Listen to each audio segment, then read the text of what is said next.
So Frank's scenario is that they had applied for a prospective marriage visa. They used Veazy, prepared their PMV, and granted. Right, great news. Always lovely to hear of examples of approvals, and especially things like prospective marriage visas where they're not the majority of the applications, I suppose, that people use Veazy to prepare. So it's good to, it's good to see, and I suppose proof that Veazy helps you prepare all partner visa types.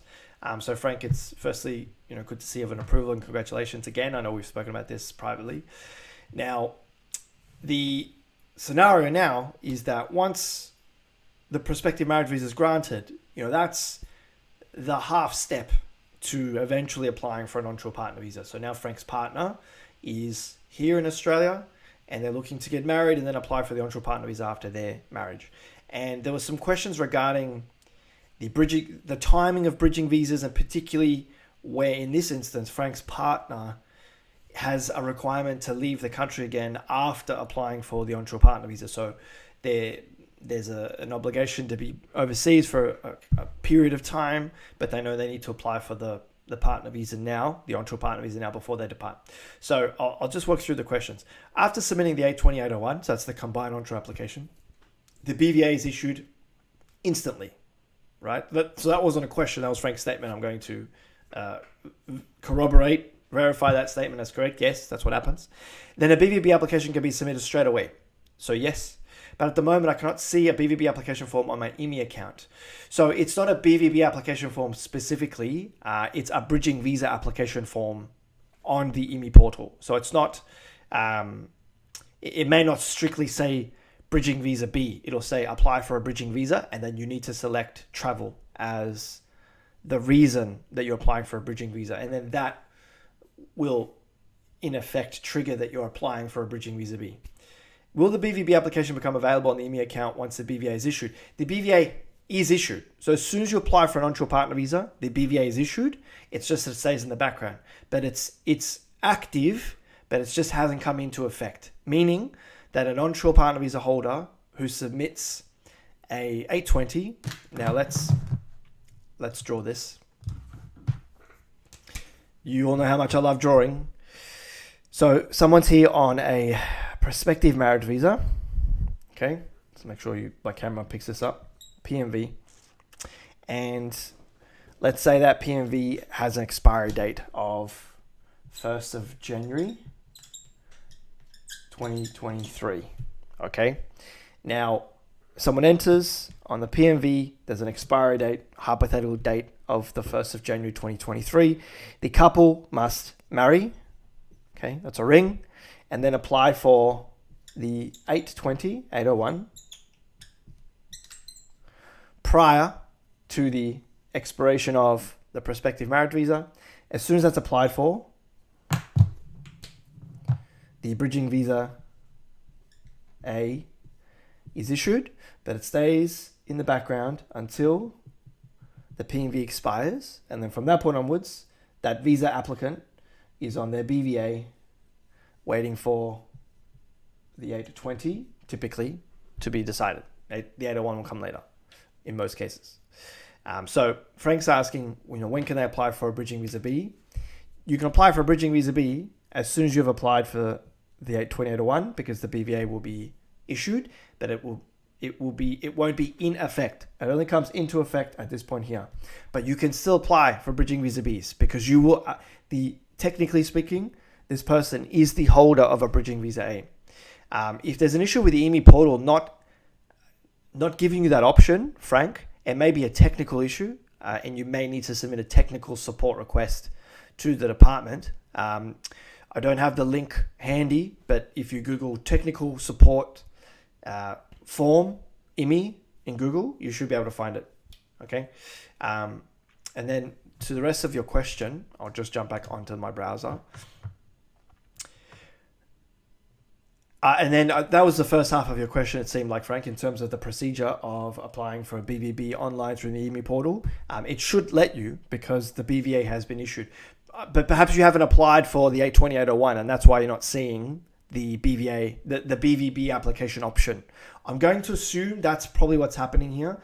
You haven't yet applied for the 820-801, and that's why you're not seeing the option to apply for a bridging visa B. So just to clarify, Frank, and to anyone who's watching this, the bridging visa B, so the bridging visa B application form will be found inside the application for this, not here. Okay, so if you go back into your IMI portal and you click on your PMV application, there's not going to be an option to apply for a bridging visa B because that's been granted. The PMV is granted, it's finalized. Once you apply for this application, it's a new application in your IMI portal. Once that's submitted, you'll see that on the left-hand side. So if this is what your IMI portal looks like, there's kind of the menu options here on the left. This is the kind of summary of your application. All right, some summary items there. I have your TRN number here. Okay, so you're looking for this one. Okay, this is the one you're clicking into. And on the left-hand side, it'll say apply for a bridging visa or something along those lines after you have submitted this. Okay, and then you click on this, and then it's going to take you to another page in here. This will reload, and it'll say what type of bridging visa you're applying for, and you'll say one for travel. That's how you apply online for a bridging visa B. So Frank, that might be the issue. It might not be a technical issue. It may be that you haven't applied for the 82801. And I think from our prior conversations, that might be the case. But if you have applied for the 82801 and you're not seeing this option, then it might be a technical issue. To the remainder of your question regarding updated relationship evidence. So are new Form 888s and relationship statements of the applicant and sponsor required for the 820, or just submit the originals from the 300 applications or update with all current circumstances? Thanks for the great Veazy service. So technically speaking, legally speaking, this 82801 application is a completely separate application to the prospective marriage visa. So the starting point is making sure that you basically reattach, give them everything that you provided them for the prospective marriage visa. That's step one. You reuse everything you have collated for the PMV and you attach it to the 82801. Okay.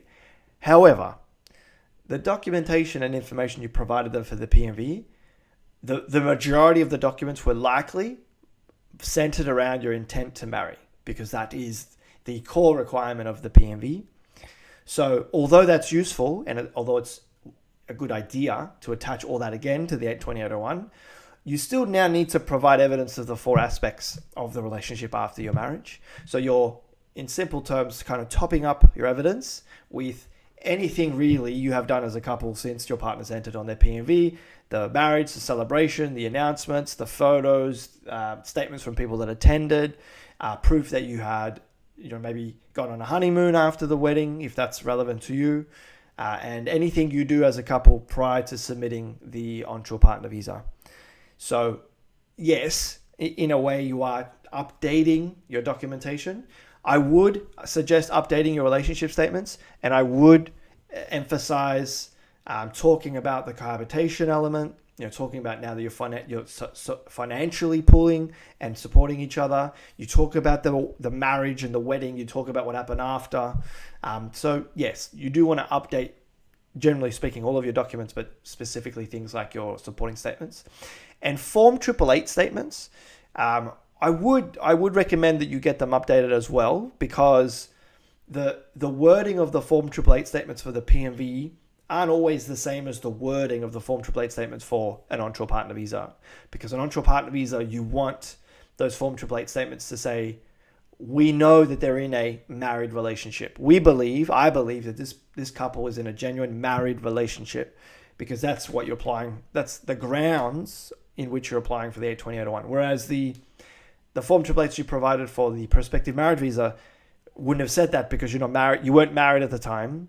So they'll probably say things more along the lines of, we know that they're together, that they're engaged, and that they're planning a wedding. So that's it's not the same as statements from people confirming that they believe you're in a married relationship. So that doesn't mean you can't, again, reuse them, use the old ones, and then attach updated versions. So get the same people that completed their old Form 888s to update them, and you can attach both. They're not contradictory. They're written at different times, and they're up to date, up to the day that they wrote it. So what they wrote in their first Form 888 was what they had, what the facts were at the time, and when they're writing their second lot of 888s, they're updating their statements because there's new facts. You've now married, and maybe they attended the wedding, and that's why they're able to kind of comment on the marriage now.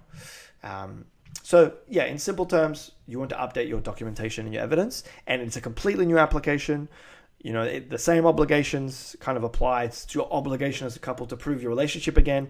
It's not an automatic approval process just because you're marrying after a PMV, but I've never personally ever heard of someone being refused that's kind of converted from a PMV to an 820 801 if they've married and they've proven the relationship like Veazy teaches you to do. So Frank, I hope that answers your questions. Anything else, let me know.